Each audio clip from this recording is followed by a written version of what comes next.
Լույս առօրյին շարունակում եմ, մենք ողջունում ենք մեջած լեռոստատիտողին, բոլորնց ովքեր հենց այս պահին միացան մեզ, ու եթե մենք որոշեինք կանչել բոլոր հաջողակ շքեղ հայուհիներին, երևի ամբողջ օրը չէր բավարարի, մենք չէինք կարող 24 ժամ նույնիսկ եթերում լինելով, միևնույն է, մենք չէինք կարող ընդունել բոլորին, որովհետև ամբողջ տարին երևի այսպես պետք է եթերում լինեինք, որ կարողանայինք բոլոր հայուհիներին ընդունել մեր տաղավարում, նոր հանգիստ սրտով ասենք Բայց այսօր սկսենք առաջին մեր կարևոր հյուրից, հայուհի կանանց ՀԿ կենտրոնի հիմնադիր նախագահ Լիաննա Մանուկյանի։ Բարի լույս, բարի առավոտ։ Լույս առավոտի։ Բարի լույս։ Շատ շքեղ եք, շատ հաջողակ եք եւ ուժեղ եք, որովհետեւ ձեզ նույնիսկ չճանաչելով, ըստ իս բավարար է մարդու դեմքին մի քիչ նայել, մի քանի վայրկյան շփվել եւ հասկանալ հեշտ է ճանապարհը եղել այս կնոջ, թե դժվար։ Ու Աստծո կողմից ունենք յուրաքանչյուրս տրված մեր ճանապարհը, մեր դժվարություններով, մեր քարքարոտ ճանապարհը, բայց ինչպես է եւ ով ինչպես է հաղթահարում այդ ճանապարհը։ Դուք ձեր ճանապարհը հաղթահարել եք Աստծով ու շրջապատված եք եղել լավ ուժեղ մարդկանցով եւ ձեզ ամենակարևորը սիրել են, ձեզ հավատացել են։ Բայց եկեք մի փոքր հետ գնանք, ես ինչպես գիտեմ, պատմություն ունի ՀԿ-ն, հայուհին, նա այն ստեղծվել է նոյեմբերի 17-ին 2025-ի, բայց ավելի վաղ երևի ինչ-որ պատմություն կա։ Այո, նախ շնորհակալություն հրավերի համար եւ թույլ տվեք շնորհավորել բոլոր հայուհիներին ապրիլի 7-ի կապակցությամբ։ Այսօր հայ առաքելական եկեղեցին նշում է Աստվածածնի ավետման տոնը, իսկ մեր պետական տոնացույցով այսօր մայրության եւ գեղեցկության օրն է։ Սրտան շնորհավորում եմ բոլոր հայուհիներին։ Ուզում եմ, որ նրանք լինեն երջանիկ, հոգեպես խաղաղ, ներդաշնակ, ինքնաբավ, տնտեսապես անկախ, պաշտպանված, ուզում եմ, որ երջանիկ լինեն։ Այս այսօրվա մասին։ Հիմա գանք հայուհուն։ Այո, իրականում հայուհու գաղափարը ծնվել էր դեռ շատ վաղուց, քանի որ ինքս կին եմ, անցել եմ կարիերայի ոչ հեշտ ճանապարհ, բախվել եմ բազում դժվարությունների, ոչ թե նրա պատճառով, որ կին եմ, այլ որովհետև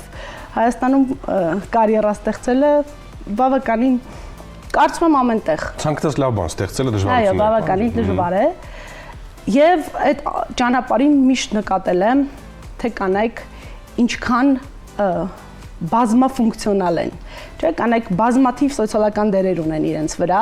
եւ ամեն նոր դեր վերցնելուց իրենց նախորդ դերերը իրենցից ոչ մեկ չի վերցնում։ Ինքը պիտի լինի լավ աղջիկ, լավ հարց, լավ մայր, բազմաթիվ այլ սոցիալական դերեր, դրան ավելանում է նաեւ, չգիտեմ, աշխատանքային իր վրա դրված դերերը, եթե պաշտոն ունի նաեւ դա եւ կրթվելու եւ մնացած ու միշտ մտածում էի, որ այն կանայք, ովքեր հնարավորություն չեն ունեցել ռեալիզացվելու, եթե ունենան հնարավորություն, մեր կանանց հսկայական ներուժը ռեալիզացնելու դեպքում մենք շատ ուժեղ կդառնանք։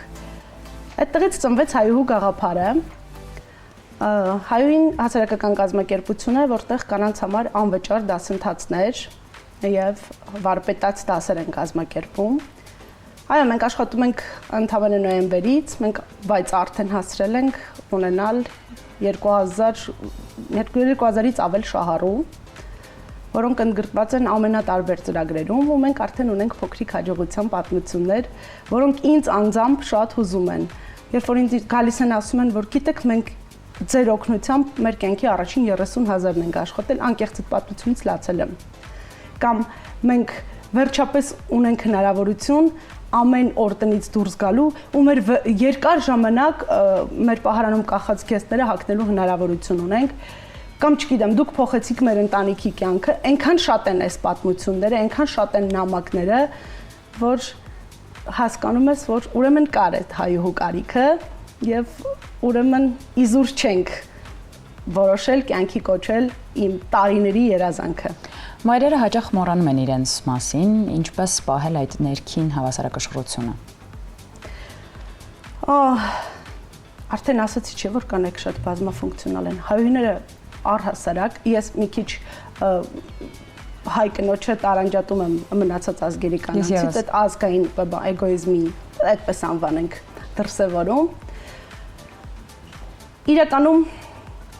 երբ որ դու գտնում ես այն ներդաշնակությունը կյանքում, որ քեզ պետք է, կարողանում ես լինել եւ լավ մայր, եւ դա համատեղել աշխատանքիդ հետ ես իմ ճանաչած բոլոր հաջողակ կանայք նաեւ հաջողացնում են օրինակ խոհանոցում համով բաներ պատրաստել հայուները ֆանտաստիկ ներուժ ունեցող երևույթներ են Հայոյի կենտրոնը ոչ միայն կենտրոնացել է Երևանի վրա, այլ նաև մարզերի, ինչը շատ կարևոր է, որովհետև ըստ իս Երևանը միգուցե ավելի շատ բան հասանելի է, Երևանում ավելի շատ բան հնարավոր է անել։ Մարզերում բնակվող մեր հայուհիները կարծես թե ոչ բոլոր մարզերում, բայց ավելի մոռացված են, ավելի շատ են խնդիրները, իրենք ավելի արտահայտվելու, իրենց գտնելու ավելի շատ կարիք ունեն ու հայուհին իմ կարծիքով հայուհի կենտրոնը հենց այն կենտրոնն է, որը որ հնարավորություն է տալիս յուրաքանչյուր կնոջը իրեն բացահայտելու, իրեն նորովի տեսնելու, կրկին ոտքի կանգնելու, գնալու առաջ, հասկանալու, որ դու պարզապես լվացք անելու ճաշ պատրաստելու համար չես այս կյանքում դու կարող ես սարեր շուռ տալ ու այո մենք ամբողջ աշխարհով ունենք անուններ փորձեր երբ որ կինը 360 աստիճան փոխում է պատմությունը այո դա այդպես է շատ ճիշտ դիտարկում է հենց մարզերում 180 աստիճան ռեժիսորը ուղղեց այո հենց մարզերում ապրող կանանց ուշադրության կենտրոնում պահելը հայուհու առաջնահերթություններից է այդ պատճառով մենք Երևանից մեկ շաբաթ հետո բացեցինք նաև մեր Վանաձորի կենտրոնը եւ բոլորովին վերջերս կենտրոն բացեցինք նաև Վարդենիս քաղաքում։ Ծրագրերում կա բոլոր մարզերում ունենալ կենտրոններ եւ այո, այն պահանջը, որ կա մարզերում, համեմատելու չի Երևանի հետ, որովհետեւ այո, Երևանում բազմաթիվ են հնարավորությունները եւ մարզային կանանց համար հայուհին օդ ու ջրի նման էր։ Մենք մի անգամ սահմանամերձ մի գյուղում նախորդ տարեվերջի միջոցառում էինք անում եւ այնտեղ ինձ ասացին, որ այդ գյուղի կանանց մեծամասնությունը գյուղից քիչ հնարավորություն է ունեցել դուրս գալու։ Հազվադեպ հիմնականում միայն ծննդատուն են գնացել։ Ինձ այդ պատմությունը շատ էր հուզել։ Այո, հայուհու կարիքը հատկապես մարզերում, հատկապես սահմանամերձ համայնքներում շատ կա եւ մենք ամեն ինչ անելու ենք, որպեսզի մեր հեռավոր մարզերում, գյուղերում ապրող կանայք նույնպես անմասն չմնան հայուհու տրվող հնարավորություններից։ Ինչպես համատեղել կարիերան, անձնական կյանքը եւ մայրությունը։ Շատ մեծ ցանկության դեպքում հնարավոր է համատեղել ավելին։ Երբեք ընտրություն չեմ արել ընտանիքի, երեխաների կարիերայի մեջ։ Չգիտեմ, ինչ որ կերպ դա ստացվել է, որովհետև չեմ ուզել որևէ մեկը տուժի եւ չեմ կանգնած չեմ եղել այդ ընտրության առաջ։ Ինքն իրեն ստացվել է։ Չէ, ոչ թե ընտրել, այլ ինչպես համատեղել։ Չգիտեմ ինչպես։ Որն է այդ բանաձևը, շատ ուզենալ գաղտնիքը։ Ես կդժվարանամ այդ գաղտնիքը ասել որն է։ Ես ուղղակի շատ ուզում էի, որ չտուժի ոչ մի բան իմ կյանքում, լինելով ինքս պերֆեկցիոնիստ, ինչ որ կերպ հաջողացրել եմ համատեղել ու վստահ եմ, որ բոլորը կարող են դա անել։ Այո, իհարկե, մեծ ցանկության դեպքում հնարավոր է համատեղել շատ ավելին։ Տղամարդը 37.5 ջերմության դեպքում դա իր մոտ աշխարհի վերջն է։ Ինքը պարկում էլ ոչինչ չի անել։ Նույնիսկ երեխեքին մանկապարտեզում կթողնի, մեքենայի շարժիչի յուղը չի փոխի, ոչինչ չի անել, որտեղ ինքը պետք է պարկի, որտեղ մարդը վատ է 37.5 ջերմում։ Կինը 39.5 ջերմության դեպքում եթե թվարկենք ինչ է հասցնում անել, բեմ որ ասում եմ գլուխներս կպտտվի թվարկելուց, հա, ինչեր է անում կինը։ Նաև ես ուզում եմ անդրադառնանք մի շատ կարևոր հատվածի, դուք մշտապես ունենում եք հանդիպումներ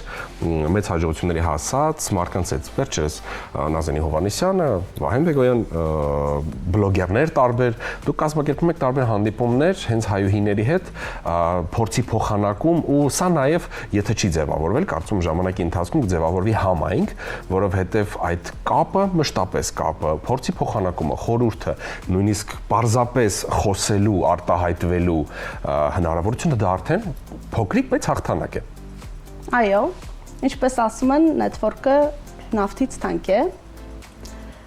Մենք կազմակերպում ենք հաջողակ, հայտնի, սիրված հայ կանանց եւ ոչ միայն կանանց հետ հանդիպումներ մեր կենտրոնում եւ մենք այս 6 ամիսների ընթացքում արդեն հասցրել ենք ձևավորել շատ հետաքրքիր համայնք։ Նույն արժեհամակարգով, բարձր արժեհամակարգով, շատ հետաքրքիր լավ հայուհիներ են հավաքված մեր շուրջ, եւ այդ հանդիպումները մոտիվացնում են,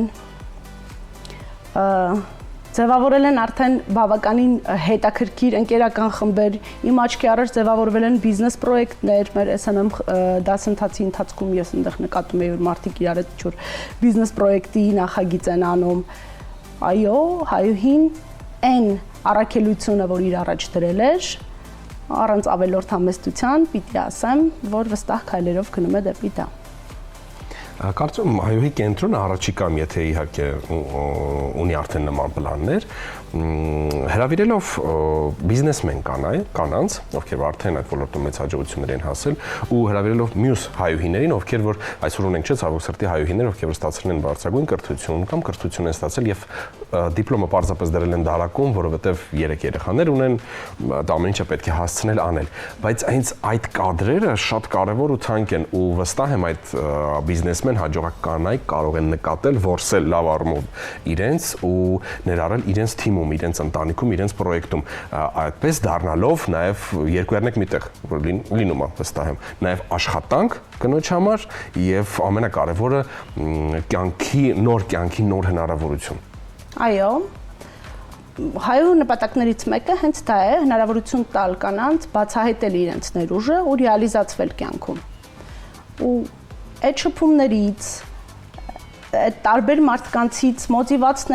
մոտիվացվելով, իրենք մոտիվացնելով, մարդիկ գալիս են դրան։ Այո, բազմաթիվ են կանայք, ովքեր նույն ունեն բարձրագույն կրթություն, բայց ամենատարբեր պատճառներով հնարավորություն չեն ունեցել ռեալիզացվելու կարիերայում։ Հիմա գալիս են օրինակ անգլերենի իրենց հմտությունները զարգացնելու եւ մեկ էլ նկատում եմ, որ արդեն ինչ-որ գաղափարներ են ծնվել, ինչ-որ աշխատանքի առաջարկներ ունեն, ինչ-որ շփումներից, նույն հայտնի մարդկանց հետ շփումներից, բլոգերների հետ հանդիպման է եկած երիտասարդները, իրենց հետ համագործակցության առաջարկներ են ստանում արդեն։ Այո, հայուհին իրական, ես միշտ ասում եմ, հայուհին դա հնարավորություն է։ Հայուհին եւ ձեր գլխավորությամբ իհարկե ես վստահ եմ, որ բազմից է շփվել եք տարբեր կանանց հետ, տարբեր հայուհիների հետ։ Ժամանակները փոխվում են եւ հայկին էլ ավելի համարձակ է դառնում ու մենք տեսնում ենք, որ գրեթե եթե ոչ բոլոր, ապա շատ ոլորտներում հայուհին հասնում է մեծ հաջողությունների, հաղթանակների ի տարբերություն տղամարդկանց։ Մի նեղացեք, անկեղծ բան եմ ասում։ Եվ ժամանակի հետ նաև փոխվում է նա, մնում են արժեքները, համաձայն եմ, բայց ինչպիսին է հիմիկ 21-րդ դարի հայուհու մոդելը, հա, հնարավոր է նկարագրել, այն շատ է փոխվել ժամանակի ընթացքում։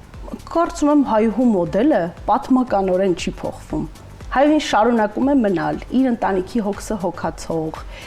իր երեխաների համար ցավացող, իր ամուսնու մեջքը պահող, ընտանիքի հոգսը իր ուսերին տանող, բայց միևնույն ժամանակ այն հայուհին, որը փորձում է նաև ինքը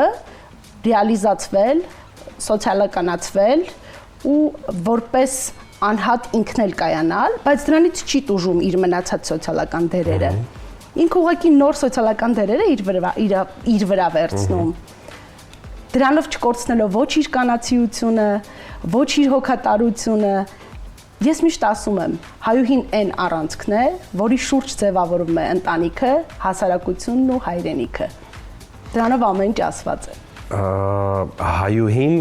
բոլոր հայուհիները, հա, որքան էլ փխրուն են, իրենց ուսերին միշտ ստանձնում են շատ բարդ ծանր պարտականություններ ու հայուհի կանանց հկը կենտրոնն էլ միայնակ ամբողջությամբ անել ըստիս չի կարող։ Արդյոք կան ընկերություններ, անհատներ, որոնք արդեն պատրաստ են համագործակցության քննարկումներ կան ինչ-որ համագործակցությունները, որովհետև նմանատիպ ամեն մի ընկերություն նույնիսկ, այսպես ասած, իր թևի տակ եթե վերցնի մի հայուհու, մենք արդեն հաղթած ենք։ Այո, իրականում հայուհին տենց կախարդական հատկություն ունի, ում հետ սկսում ենք աշխատել, իրանք անվերապահորեն եւ անմնացորդ դառնում են մեր ընկերները եւ շատ են նման եւ անհատները եւ ընկերությունները, ում հետ աշխատում ենք, բոլոր մեր հյուրերը, ովքեր ում տեսել եք աստղեր, դերասաններ, բլոգեր, ովքեր մեզ երբևէ հյուրընկալվել են, իրենք բոլորը առանց բացառության առաջարկել են իրենց օգնությունը։ Մեր հայուհիների հետ աշխատանքում, հետագայում համագործակցության, ինչ որ առաջարկներ, մի խոսքով չկա մարդ, ում հետ հայուհին որևէ անգամ որևէ ծրագրի շրջանակներում համագործակցել է եւ այդ մարդը պատրաստակամություն չի հայտնել հետագայում մեզ օգնելու։ Ես վստահ եմ, որ կհայտնվեն ավելի շատ ընկերություններ, անհատներ, ովքեր որ պատրաստ են ձեզ հետ համագործակցելու, որովհետև որտեղ մի կնոջից ավել կանայք կան, դա արդեն պայթյունավտանգ է լավ առումով, որովհետև քննարկվում ու ծնվում են տարբեր գաղափարներ, ու որոնք շատ արագ իրականություն են դառնում։ Մենք տղամարդիկ, ինչով ենք տարբերվում կանացից, որովհետև մենք շատ հաճախ այդ համարձակությունը չենք ունենում, մենք շատ երկար ենք մտածում ինչ-որ մի բան անելուց առաջ, մենք այս կողմից ենք մտածում, այս կողմից, այսպես, բա որ հետո, կին ասում է, չէ, անում ենք, չի ստացվի ոչինչ, արի գնանք առաջ, այ ձեր օրինակով, հա, այ կնոջը որտեղից այդ էներգիան աստծուց է տրված, թե ծնվելուց հետո կամաց այդ դա ձևավորվում է։ Գիտեք, ես կարծում եմ դա նրանից է, որ կանանց վրա միշտ ավելի շատ պարտավորություն է դրած, պատմականորեն,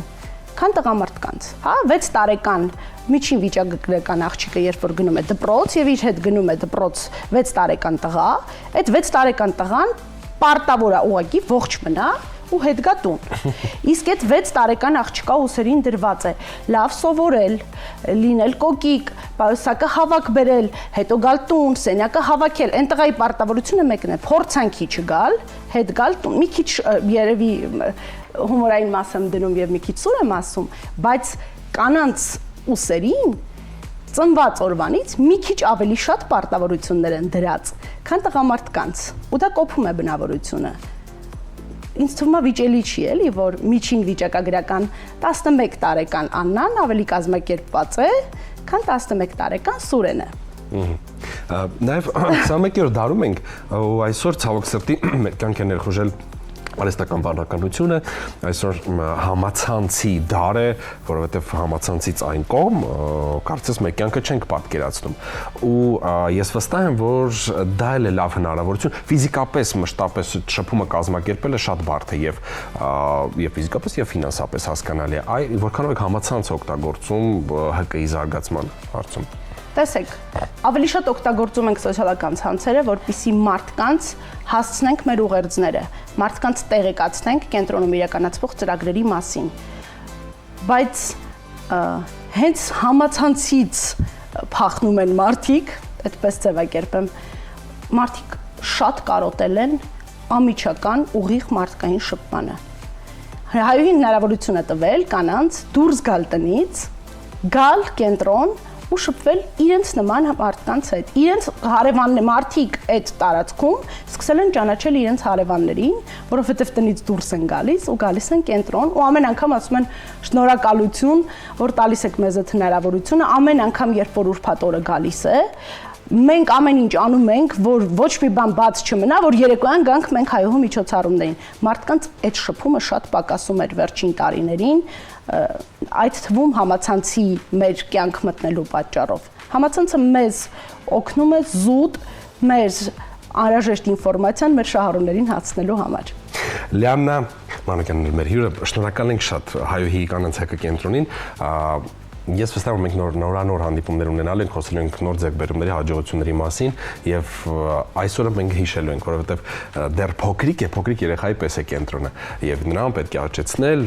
դաստիարակել, տալ գիտելիք հզորացնել եւ արդեն մենք հասուն հայուհու հետ ենք արդեն հետո խոսելու ու մեծ հաջողությունների մասին։ Շնորհակալ ենք ձեզ շատ։ Ես եմ շնորհակալ, առաջ Աստված։ Ձեզ լավ օր։